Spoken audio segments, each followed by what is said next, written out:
Good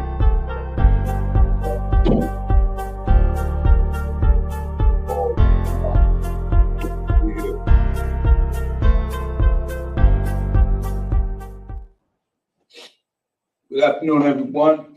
Welcome back.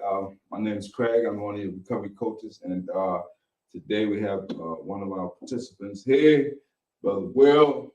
What's up, Will? What's up, Rich? All right. So today we're going to be talking about something I thought was very interesting. Reason being I say interesting is that a lot of times we talk about recovery aspect, and so we're still gonna stay in the same idea. However, we want to talk about the sobriety aspect, and so I thought of this topic. As you can see, it's rolling across the screen. Sober isn't boring. A lot of times we think about being in recovery, we can't have fun no more. Life is stale. Life is, corny. But this article and what I believe that is a false notion. So we want to dispel that myth that sobriety or being sober is boring. And so as the article, so the screen says, sober isn't boring, reason to love sobriety. And so I'm gonna read the introduction a little bit before we get into it, Will, and then we'll move on. All right. It says living in sobriety isn't anything but boring. Is anything but boring. Whether you're newly sober or sober curious, here are just some of the reasons to love being sober. The idea of sobriety can be terrifying. One big reason people feel so afraid of sobriety is because of what they see in the media, pop culture, and even more people they know on social media, right? And so it says, there's the sense that if you're not using drug or alcohol, someone's life is boring or uninteresting. There's the misconception that if you're sober, you aren't fun. You won't be able to enjoy your life to the fullest, and you'll have trouble forming relationships. I heard this plenty of times. I'm living my best life. I'm living to the fullest, and then you see what? You see somebody, either they smoking, they might be on a trip, they might be in the Bahamas, they might be in Dubai, they might have a drink, and so they saying they living their best life. But we're here to say that you could be in Dubai and the Bahamas, and you ain't got to take one sip of alcohol or one puff of marijuana. So, or hard drugs as well, because a lot of times when I was coming up, it was known that marijuana and alcohol was the gateway drug. I don't know how they classify it now, because now they have these different classifications. But it also, to me, I think it still lead up to sniffing cocaine, sniffing heroin, taking pills, et cetera, et cetera. So I don't want to scare nobody out there for my younger audience, but we have to keep it real or grassroots. We have to keep it solid so that people would know that this thing called addiction is a disease, but it's also a real lived disease. All right? And so let's get right into it, man.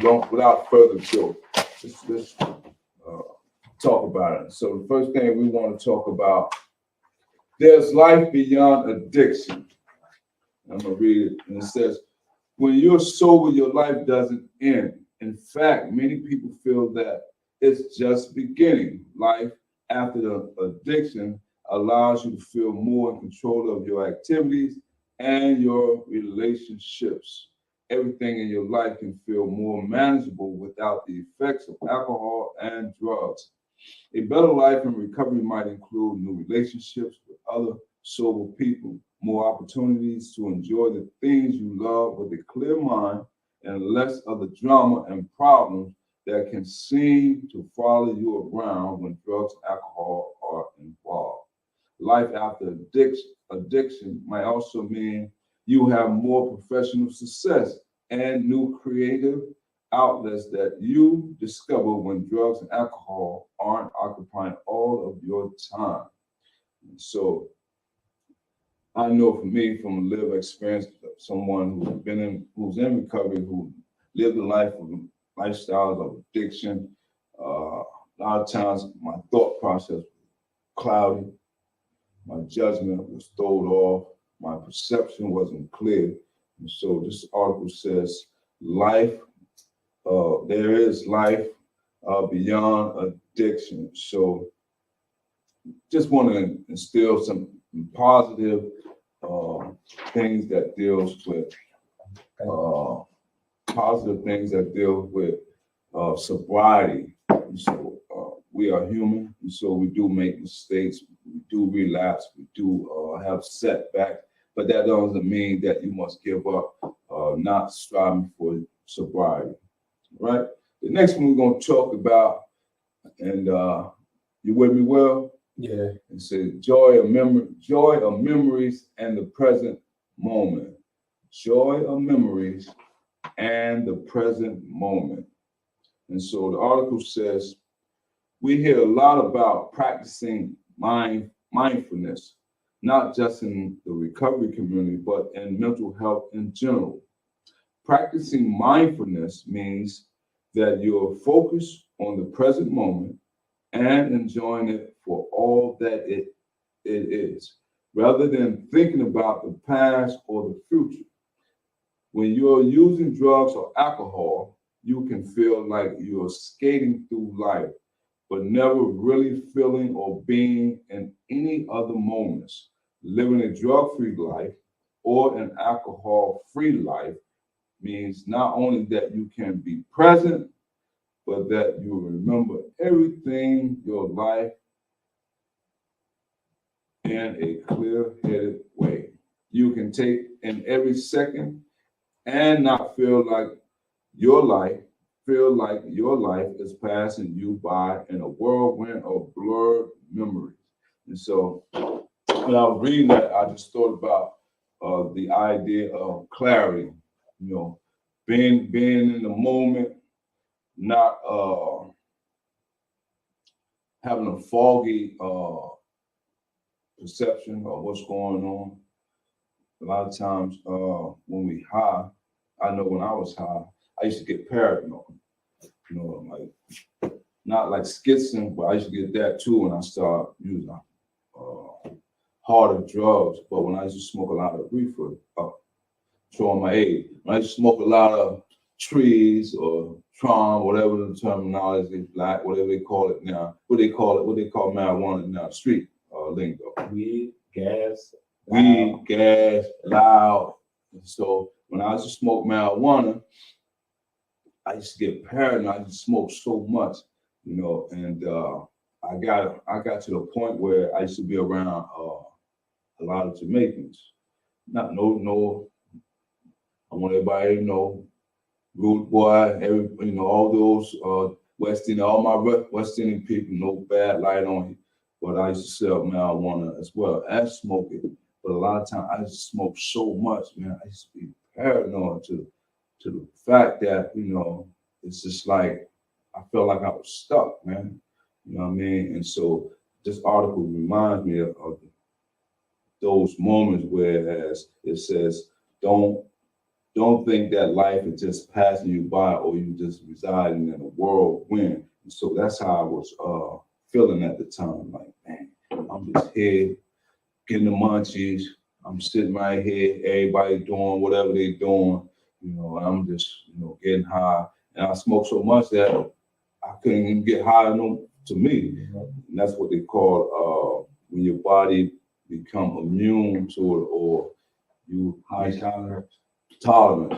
And you small young man, that high tolerance. So my tolerance level had got to the point where, I would smoke so much and I was like, oh, well, Yeah, it ain't working no more. It ain't working no more. Exactly. So that's where I was at. And so now when I go out to events, I'm not paranoid.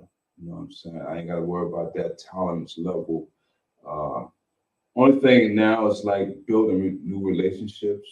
because a lot of times before I used to have the mindset, in order for me to have a good time, I had to be around people who were doing what I was doing. And so now, those who I thought was cornballs or whatever, or events that I thought was corny, now it's more like readjusting. Okay. Being around people who are sober and being safe at the same time and just having a good time, because now I still listen to music, whether it's R&B, hip hop, whatever, reggae, whatever. If it's music that I like and I like dancing to it, I dance to it. And so I don't have to worry about, somebody, getting high just to have a good time. I can go on the dance floor, dance, my little bird dance,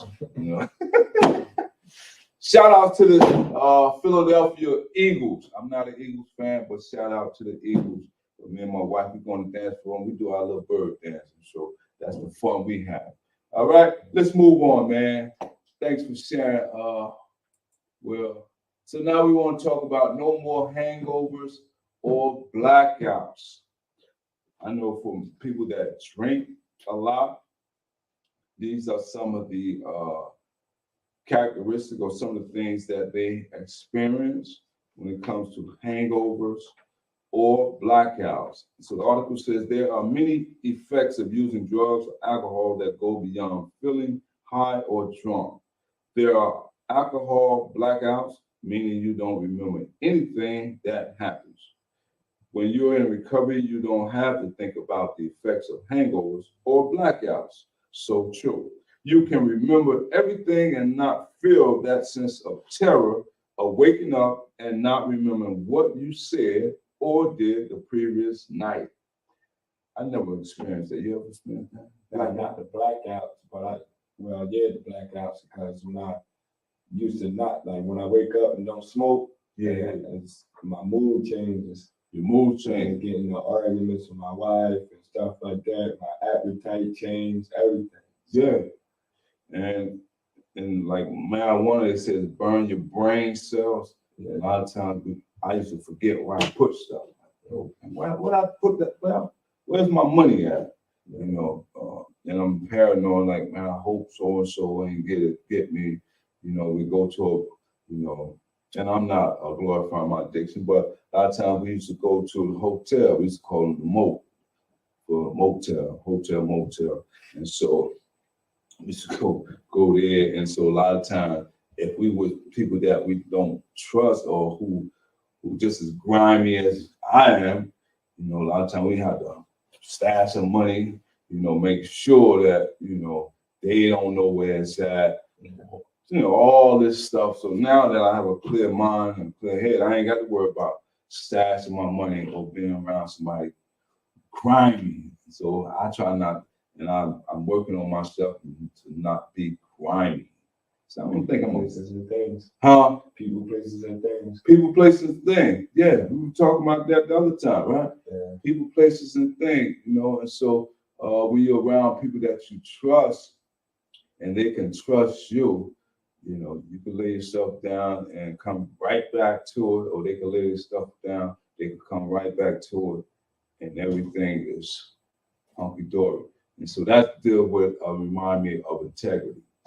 When I was in Talbot Hall, like once you go through prison, we call it assessment center. Once you get ready to come home, you go to a place called Talbot Hall or Bull Robinson. I went to Talbot Hall, and they used to have these signs all over the wall, and a lot of them says love, loyalty, honesty, integrity. Mm-hmm. So integrity is one of the ones that stuck out to me, is that integrity meaning that when there's no one looking, you still behave the way you should behave, even when no one is looking. Having integrity, where people can rely upon you, trust, knowing that you are someone that they can rely upon and confide in. All right, let's go on. You want to add something to that? You good? All right. So we're still on no more hangovers or burnouts, blackouts. So it says you can remember everything and not feel that sense of terror, or waking up and not remember what you said or did the previous night. You don't have to try and wreck your brain to remember who you were with or what happened. You're no longer waking up with that sinking feeling that something terrible might have happened the night before, but you can't quite remember what. You don't have to call or text the people you were with and try to piece together the previous night. Let's go on to the next one, and that is real and authentic relationship. This is so key. When you're misusing drugs or alcohol, your relationship may be built on substance use. You're more likely to surround yourself with other people who also misuse substances, right? And that can mean you never really get to know people without the influence of these substances. Romantic relationships may also be built on the use of drugs or alcohol and frequently become toxic. I think back, Will, like a lot of females I used to deal with, we used to party together, and like this article says, there was no real genuine relationship, because every time they see me, I'm high. Every time I see them, they high, or we getting high together. So it wasn't really like a clear-minded. We wasn't on the same page, whereas we was doing something productive. Seemed like everything we was doing was counterproductive. You know what I mean? And so now, not being high or using drugs, I have a clear mind, and so I can see my flaws, and I can see their flaws. You know, and they can see my flaws, or vice versa. So it's a good thing, you know, to be able to work on, even in a relationship, even in a marriage. Like I'm currently married, and so even though we don't get high or drink, we have our issues. You know, and that's every relationship. Any good relationship that's worth having, you're gonna go through some things, but you have to be able to communicate. You have to be able to be patient. You got to have love. You got to have forgiveness, and so respect. Man, I wish we could have a big group, man, because I like the participation. Respect is so key. Trust and all that good stuff is so key, and so it doesn't pollute. They use the word toxic. I'm gonna say pollute the relationship. Without the influence of substances, you have the opportunity to enjoy sober relationships while ending toxic relationships. You can form authentic relationships built on mutual respect. There you go. That's your word. Well, interest and understanding, rather than just who is willing or available to drink or use drugs with you. All right. So let's go on to the next one. We want to talk about the ability to cope with hardship. This is so key, because a lot of people go through what they call situational relapse. Things may come up in their lives, and so situations may come up right then and there. You know, people have a tendency to not be able to cope with it, so they may have a relapse quick to pick up, quick to use. Yeah, you know, and so that is something that we have to be mindful, and so we have to have some coping skills to how to deal with hardship, because hardship is going to come in life. Ain't nothing gonna be no smooth sailing. We might go out the door, you know, out our home, and everything's just hunky dory, but then we may encounter some situation or confrontation may arise, and how do we handle that?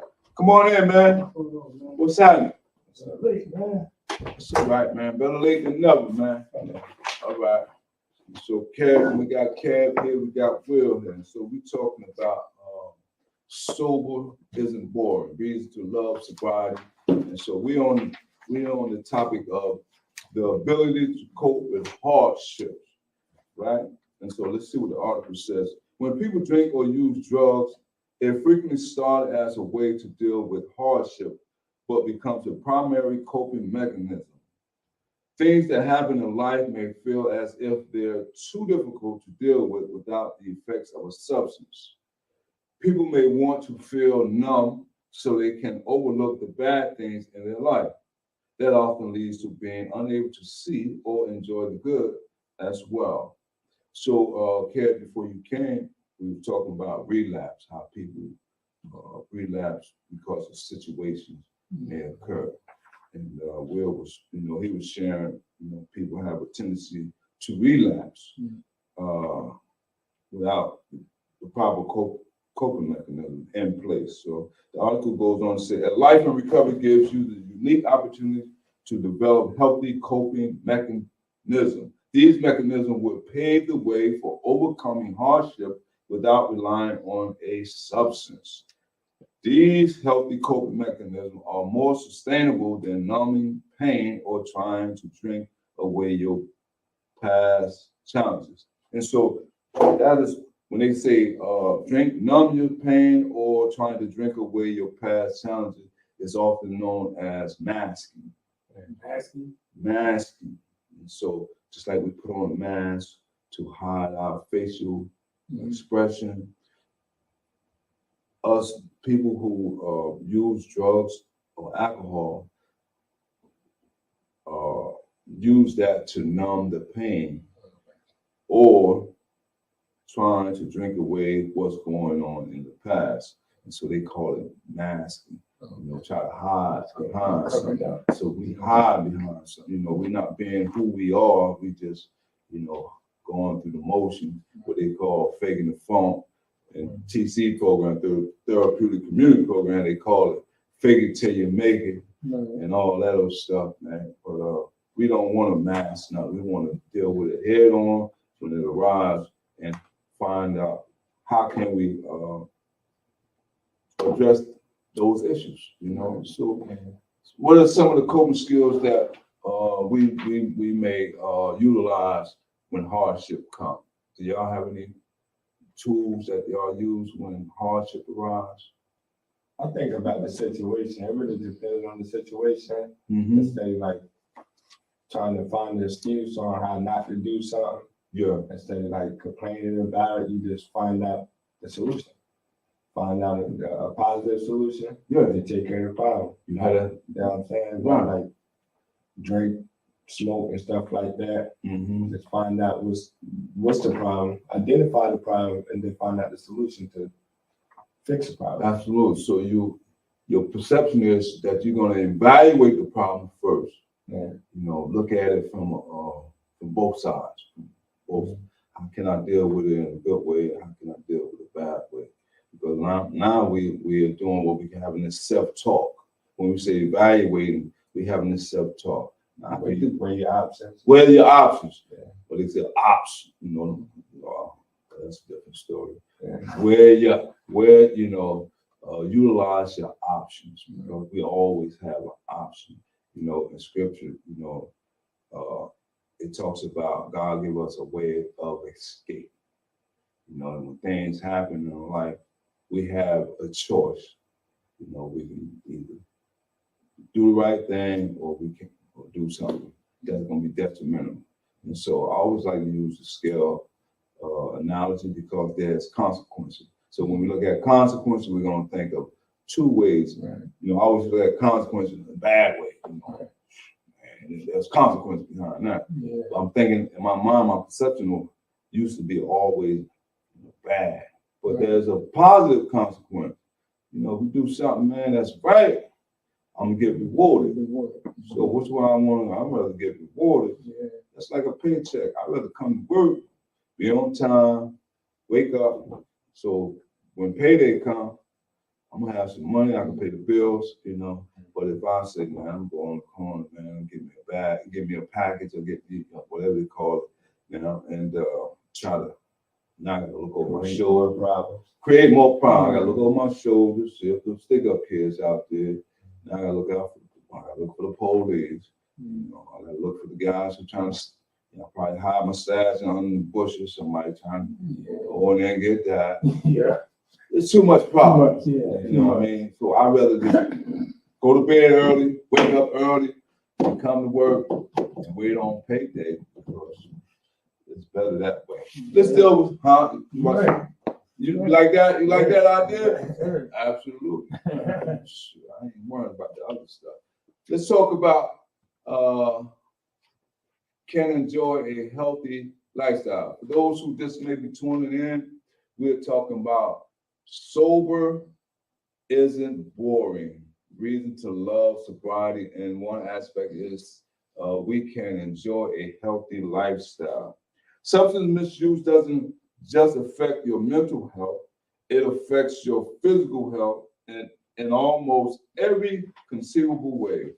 You may not exercise because you'd rather drink or you're spending time nursing hangovers symptoms. Your sleep patterns may be altered, and you may not think about eating healthy when you're under the influence, right? So I know me myself, I wasn't eating healthy, man. Sometimes I wake up, man, and won't even have a good solid meal. You know what a good solid meal may consist of: grits, eggs, beef, oatmeal, sausage, pancakes, all that good stuff, orange juice. Man, when I was running the street, man, I wake up whatever's available, Right. just to try to curb those hunger pain. And then I'm gonna keep it real, and I see people do it even to this day. I know I look back on my life and I said, man, I probably be doing the same thing. If I go in the store, if I ain't got much, man, if I'm in a hurry or whatever, I might grab me a bag of chips. Mm-hmm. You know what I'm saying? And I see people do it now, and I look at it and I say, man, that ain't healthy, but that's, when we live in that lifestyle, man, unhealthy lifestyle. But we talking about healthy lifestyle, Right. how we can, because I was telling my wife this morning, man, I ain't gonna lie, I'm gonna just share this story. In the room and something, it's like she got me up, man, early in the morning, talking. Stomach was growling. I said, man, I gotta take some sausages. You know what I mean? So at the same time, I'm thinking about a whole cooked meal. Whole thing. I want the sausages, I want the grits you be making, you know what I mean? As opposed to, man, just eating on the run and just a cup of coffee. Right. Nah, man. And so this morning, we ain't had no sausage. I'm gonna keep it real, audience. We ain't had sausage, but I did have some oatmeal, you know what I'm saying, some toast. So I ate that, man, And so, yeah, so we just saying here, we ain't just talking, what they say, kicking the Willy Bobo. We ain't just doing I ain't did that. that in a long time. You ain't never kicking the Willy Bobo, right? Yeah, so we ain't just saying kicking the Willy Bobo. We're talking about staying sober and what it means to be sober. And that is, we're talking about sober isn't boring, reason to love sobriety.